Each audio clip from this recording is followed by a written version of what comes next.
要过年咯，爱大表嫂，有人找无到合法的清洁工，是直接叫外籍移工来帮忙。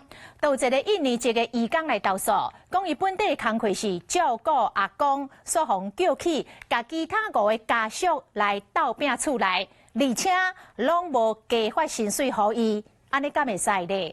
台北市劳动局讲，当然袂使。不管是原来的头家，或者是叫移工去斗拼扫的亲友，拢总违法咯。这个罚款上最会当罚到75万。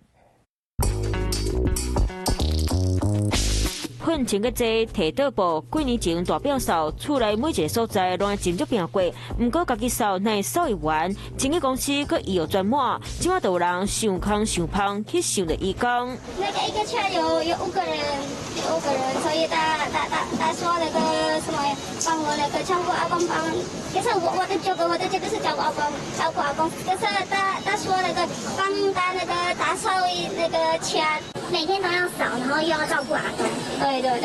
红叫去顺刷表嫂，事上拢会包红包，不过为出头家，这条钱嘛要来省起来。没有，我这边还有3个人，你少3个人的房子，对，房间还有3个人。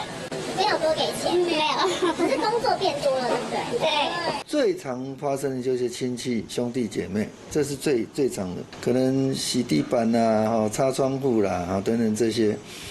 那通常大概1、2千块应该是有啊。按照这个行为已经犯法，若是义工本来工课是照顾4大人，煞互叫去摕规口罩、洗衫裤、斗饼扫、接囡仔，或者是去厝头家的亲情好朋友因兜斗相共拼出来，这全部的行为拢是违法。做许可外的工作，这个雇主本身大概是按照就法规定是罚3到15万元，但是另外那个雇用他的人呢，他最高可以罚15到75万。